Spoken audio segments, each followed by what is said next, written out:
힘차고 너무 은혜로웠습니다. 오늘은 믿음 생활에 있어서 기쁨에 대하여 은혜를 나누어 보려고 합니다.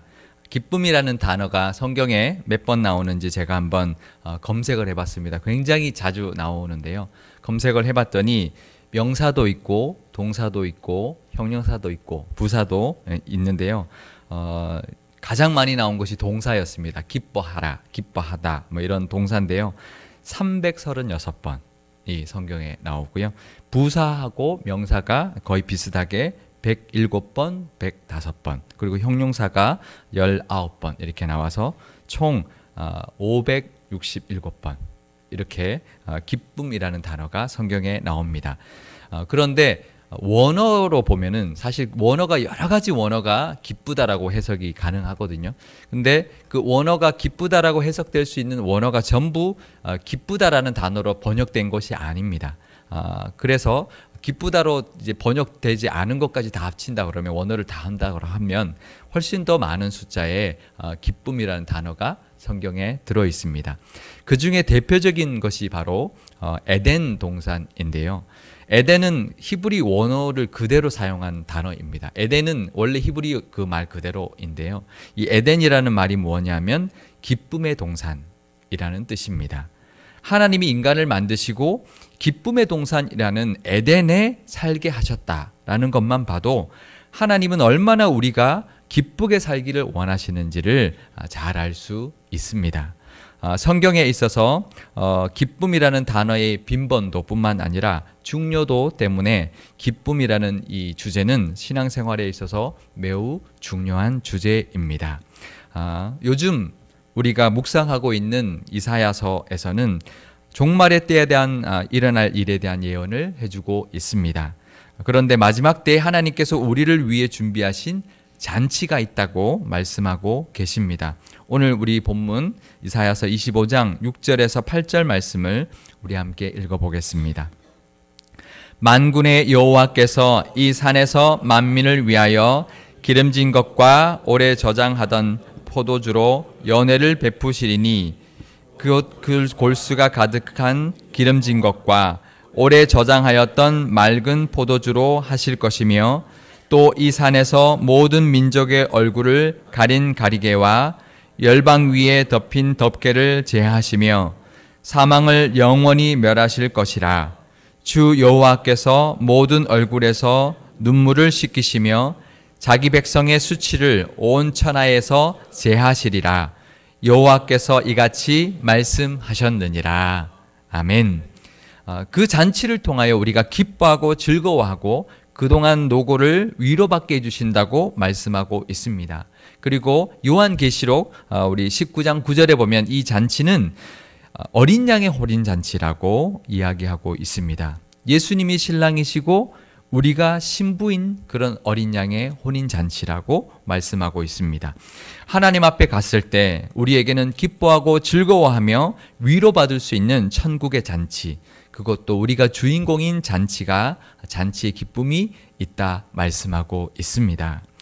기쁨이라고 하면 우리가 가장 먼저 생각해야 할 것은 바로 하나님의 기쁨입니다. 하나님은 이 세상을 창조하시고는 기뻐하셨고 보시기에 좋았다라고 말씀하셨습니다. 우리 창세기 1장 31절 말씀을 우리 함께 읽어보겠습니다. 하나님이 지으신 그 모든 것을 보시니 보시기에 심히 좋았더라. 저녁이 되고 아침이 되니 이는 여섯째 날이니라. 우리가 마지막 날만 읽었지만 매일매일 하나님은 보시기에 좋았더라 라고 말씀하고 있습니다. 여기에서 좋았더라 라고 번역된 이 단어는 원어로 토브라고 합니다. 토브라고 하는데요. 이 토브는 번역할 때 좋았다, 또 선하다, 즐겁다라는 뜻으로 다양하게 번역되고 있습니다. 이번에 피택자 교육할 때 장로신학대학교 이상옥 우리 교수님을 우리가 모셔서 강의를 한번 들은 적이 있는데요. 이때 이 강의할 때 토브에 대한 설명을 해주셨습니다. 원래 이 토브라는 단어는 표정을 설명하는 단어라는 것입니다. 이 표정을 이제 묘사하는 단어가 토브인데요. 눈을 크게 뜨고 입꼬리를 올리고 이야 하는 이 표정이 이 토브라는 거예요. 그래서 좋다, 뭐 아니면 또 뭐 즐겁다, 뭐 이렇게 여러 가지 선하다라고 여러 가지로 표현될 수 이제 해석될 수 있는 단어인데 피택자들한테 한번 해보라고 옆 사람 해보고 이제 교회 다닐 때 교회에서 늘 직분을 감당할 때 이런 표정으로 해야 되고 집에 가서도 가족들한테 이런 표정으로 이렇게 늘 대해야 된다라고 이제 연습을 했었어요. 사실 그 우리 교수님이 제가 예전에 섬겼던 교회에 8년 동안 우리 협동 목사님으로 계셨기 때문에 저는 늘 익숙한 거였거든요. 아마 좀 당황스러웠을 거예요. 왜냐하면 이게 좀 민망스럽거든요. 근데 지금 이 시간에 한번 해보려고요. 예, 옆 사람 보면서 표정 지으면 쑥스러우니까 일단 저를 보고 한번 표정을 지어보시고 옆 사람께 하고 이제 이해하겠습니다. 눈을 크게 뜨시고 입꼬리를 얼리시고 옆 사람 보시면서 이야. 네, 이렇게 하시겠습니다. 네. 이 표정으로 하나님이 우리를 보신다는 거예요. 태초에 뭔가를 창조하실 때마다 매일매일 그렇게 기뻐하신 것뿐만 아니라 이 표정으로 우리를 보시면서 기뻐하신다라고 말씀하고 있습니다. 우리가 너무 잘 아는 다윗의 시편 23편에 보면 마지막 절에 하나님의 그 다윗 자신을 향한 하나님의 토부하심을 노래하고 있는데요. 시편 23편 6절 말씀을 우리 함께 읽어보겠습니다. 내 평생의 선하심과 인자하심이 반드시 나를 따르리니 내가 여호와의 집에 영원히 살리로다. 다윗은 하나님의 선하심과 인자하심이 평생토록 자신을 따라다녔다라고 고백하고 있습니다. 이 선하심이라고 번역한 단어가 바로 토부인데요. 하나님께서는 늘 밝고 환한 얼굴로 자기를 늘 지켜봐 주셨다라는 뜻입니다. 하나님 어디 잘하나 보자라고 그렇게 지켜보는 것이 아니라 한없이 자비하시고 따뜻한 얼굴로 밝고 환하게 웃는 표정으로 우리를 평생 동안 바라보고 계시는 분, 그분이 바로 하나님이라는 것입니다. 우리가 바로 그 하나님의 기쁨입니다. 그것을 믿을 수 있기를 바랍니다. 스바냐 3장 17절 말씀 우리 함께 읽겠습니다. 너의 하나님 여호와가 너의 가운데에 계시니 그는 구원을 베푸실 전능자이시라.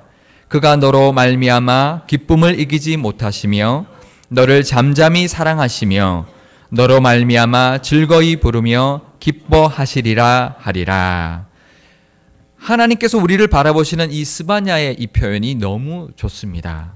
하나님께서 우리 때문에 기쁨을 이기지 못하신다 말씀하시고 우리를 잠잠히 사랑하시며 우리 때문에 즐겁게 노래 부르며 기뻐하신다 표현하고 있습니다. 마치 이것은 우리 갓난아기가 누워서 방긋방긋 웃고 있는 그 손주를 바라보는 할아버지 할머니의 표정이 바로 하나님의 모습입니다. 토부하시는 하나님의 모습입니다. 요즘 교회마다 장로님들하고 권사님들이 모이면 하는 일이 있습니다. 핸드폰에 있는 손주 사진 꺼내서 자랑하는 겁니다. 예전에는 손주 자랑하면 벌금을 내라 그랬어요. 근데 요즘엔 벌금 내라고 안 한대요. 왜 그런지 아세요? 그럼 벌금 내고 한대요. 벌금 내고 당당하게 마음껏 하신대요. 그래서 벌금도 못 내게 한대요. 그렇게 손주를 자랑하고 싶어 하시는 할아버지 할머니의 마음이 바로 우리를 향하신 하나님의 마음이라는 것을 우리가 기억할 수 있기를 바랍니다. 그것이 하나님의 기쁨이에요. 하나님의 기쁨은 바로 우리입니다. 우리가 바로 하나님의 기쁨이라는 것을 기억하실 수 있기를 바랍니다.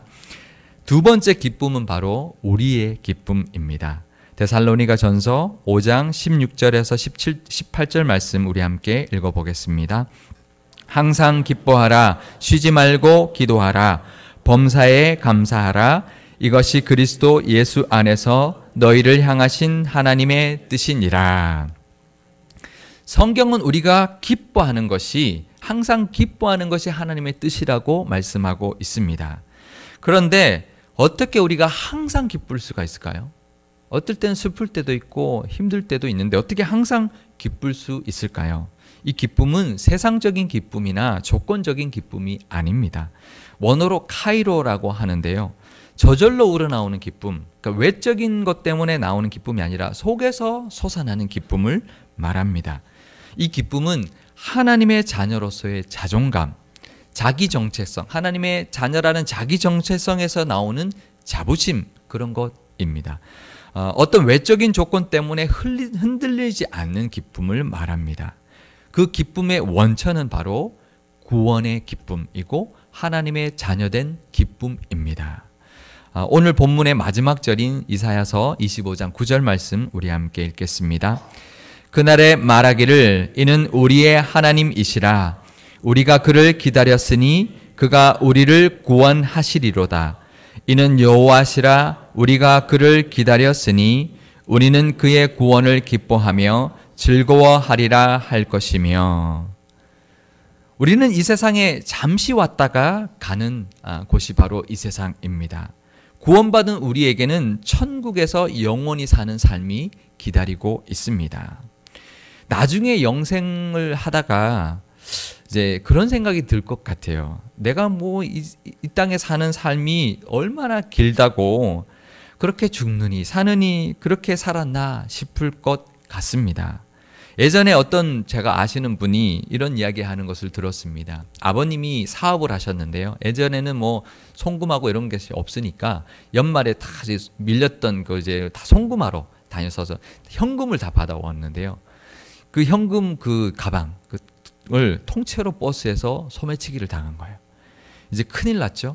이제 망했다 그러면서 집에 오셔가지고 세상 다 끝난 것처럼 이제 우리 집안 이제 큰일 났다 망했다 그러면서 이제 대성통곡하는 그 모습이 어릴 때 그분의 이제 마음에 너무 큰 충격으로 남아 있었던 거예요.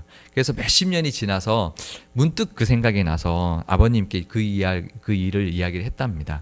그때 아버님 참 힘드셨나 보다고. 내 어린 내 마음에도 그때 아버님 모습이 선하다고 그랬더니 그 아버님이 하시는 말씀이 그러게 그때 그게 세상 다 무너지는 줄 알았는데 지나고 나니까 왜 그렇게 힘들어했는지 모르겠다고. 왜 그렇게 힘들었나.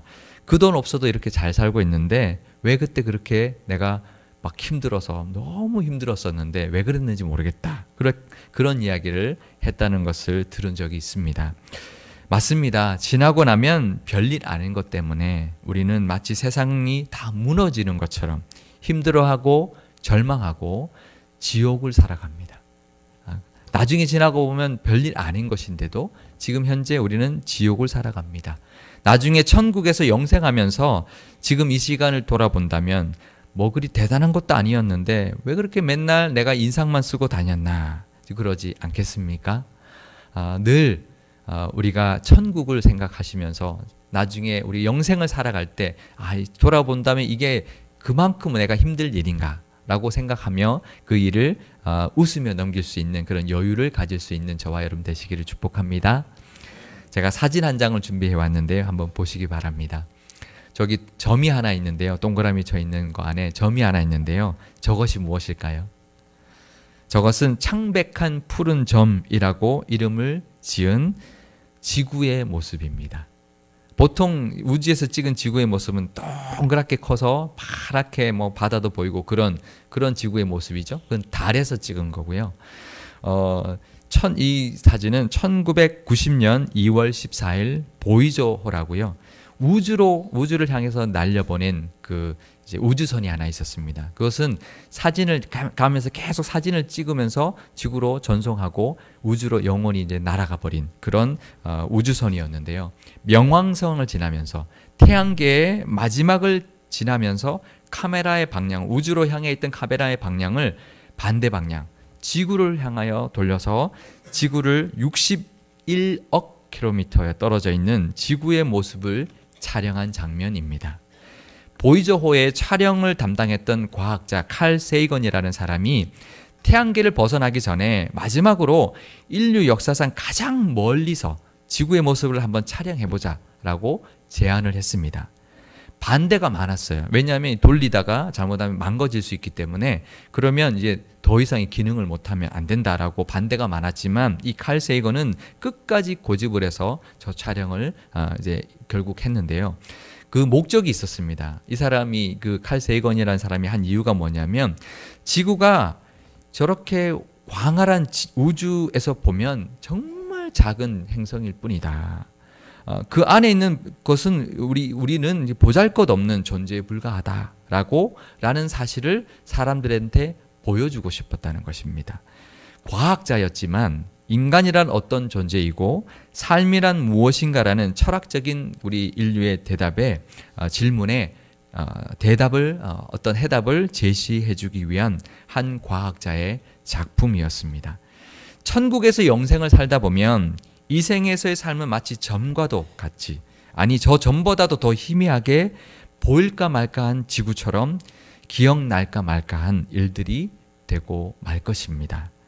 빌립보서 4장 4절 말씀을 우리 함께 읽겠습니다. 주 안에서 항상 기뻐하라. 내가 다시 말하노니 기뻐하라. 우리에게는 구원의 기쁨이 있습니다. 우리에게는 영생의 기쁨이 있습니다. 그러니 항상 기뻐하라. 다시 말하노니 기뻐하라는 이 감옥에서 사도 바울이 했던 그 권면의 말씀처럼 주 안에서 늘 기뻐하며 사실 수 있기를 바랍니다.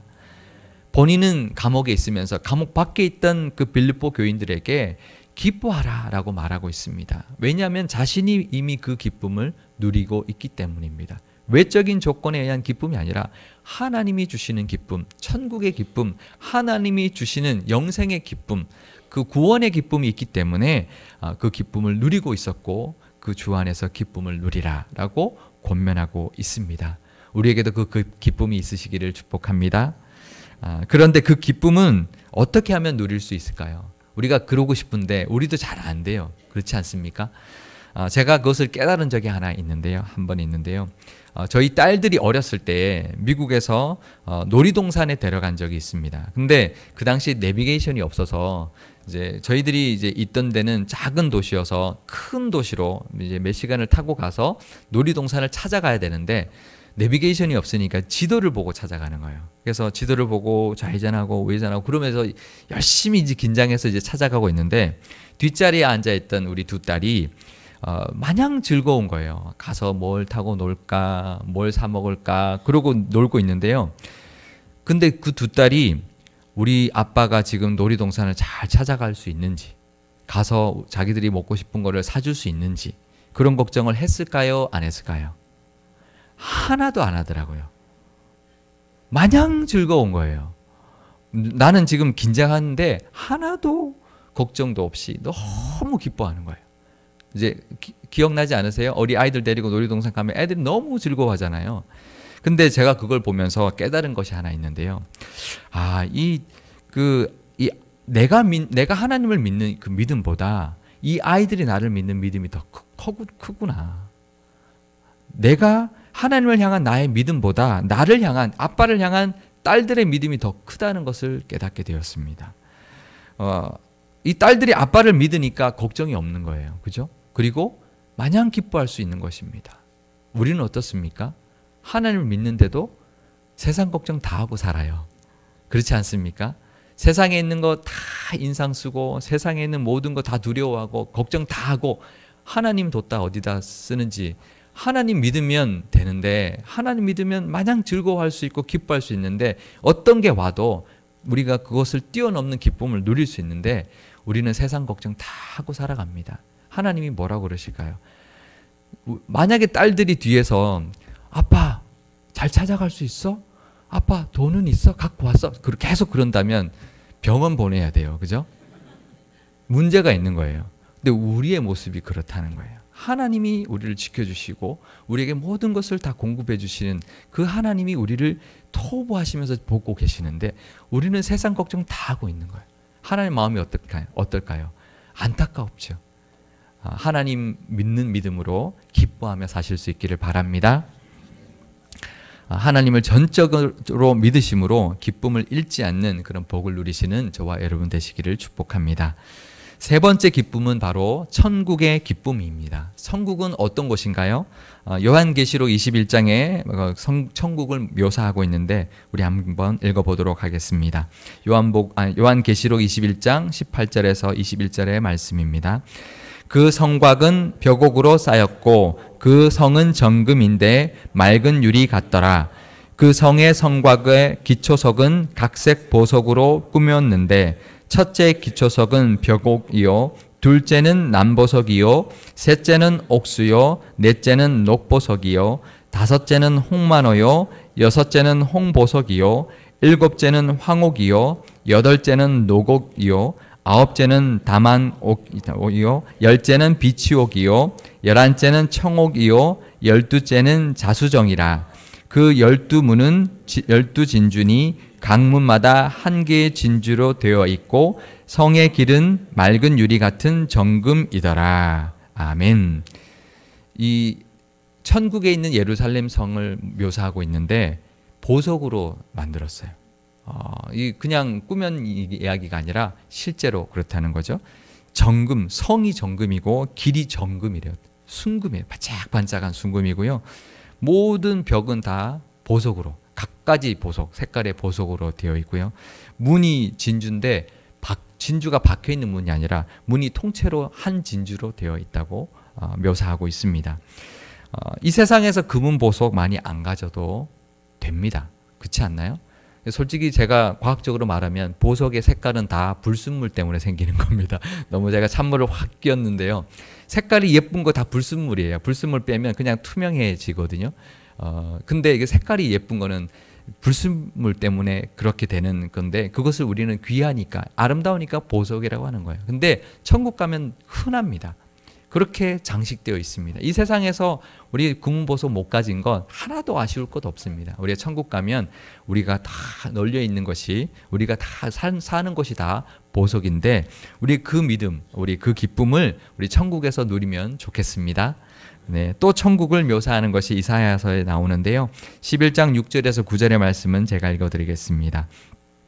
그때에 이리가 어린 양과 함께 살며 표범이 어린 염소와 함께 누우며 송아지와 어린 사자와 살찐 짐승이 함께 있어 어린 아이에게 끌리며 암소와 곰이 함께 먹으며 그것들의 새끼가 함께 엎드리며 사자가 소처럼 풀을 먹을 것이며 젖먹는 아이가 독사의 구멍에서 장난하며 젖된 어린 아이가 독사의 굴에 손을 넣을 것이라.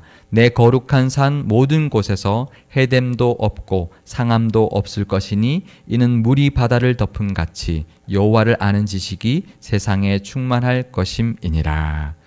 아멘. 이렇게 맹수들과 함께 뛰어노는 평화롭고 아름다운 곳이 천국이라고 말씀하고 있습니다. 아름다운 동물들, 또 나무들, 식물들, 꽃들이 가득한 에덴 동산보다도 훨씬 더 아름다운 곳이 바로 천국인데 우리는 그곳에서 영원히 살게 될 것입니다. 또 천국은 오늘 본문 말씀에 잔치가 있는 곳이라 말씀하셨습니다. 기름진 음식과 맛있는 음료가 가득한 어린 양 혼인잔치가 천국에 있다 말씀하고 있습니다. 이 세상의 그 어떤 풍요로움과 아름다움도 비교할 수 없는 기쁨이 천국에 있습니다. 그것을 소망하며 사실 수 있기를 바랍니다. 하지만 그뿐이 아닙니다. 이 땅에서도 우리는 늘 감사하며 기뻐하며 살 수 있습니다. 그것은 하나님께서 우리에게 공급해 주시고 또 보살펴 주시고 또 우리에게 은혜 베풀어 주시는 것 때문에 우리는 기뻐하며 살 수 있습니다. 시편 23편 6절에서 우리가 아까 읽었던 그 절에서 보면 선하고 인자하심이 평생 다윗을 따른다고 다윗이 고백하고 있는데요. 이때 인자하심이라는 단어가 바로 헤세드입니다. 헤세드는 신학적으로 설명하면 이런 것입니다. 언약을 하나님께서 신실하게 이행하신다. 무조건적으로 우리의 어떤 상황과 상관없이 언약을 이루어 주신다라는 뜻인데요. 좀 어려운 개념인데 제가 이것을 쉽게 이해를 했습니다. 어떻게 이해했냐면 이 헤세드는 그냥 하나님께서 작정하고 부어주시는 은혜다. 우리가 받을 만해서가 아니라 우리가 잘해서가 아니라 하나님이 그냥 작정하시고 부어주시는 은혜, 그것이 평생 우리를 따라다닌다고 말씀하고 있습니다. 작정하고 부어주시는 하나님의 은혜가, 그 헤세드의 은혜가 우리와 늘 함께 있다는 것 기억하실 수 있기를 바랍니다. 이 세상에서 그 은혜를 보며 우리가 천국을 살아가시고 이 땅에서도 천국의 기쁨을 누리며 사실 수 있기를 바랍니다. 작은 것 하나에도 감사하시고 파란 가을 하늘을 보면서도 지는 해의 붉은 노을을 보면서도 이제 물들어갈 단풍을 보면서도 기뻐하며 사는 은혜, 이 땅에서 누릴 수 있는 천국의 소소한 기쁨도 누리는 은혜가 가득하시기를 주님의 이름으로 축복드립니다. 기도하시겠습니다.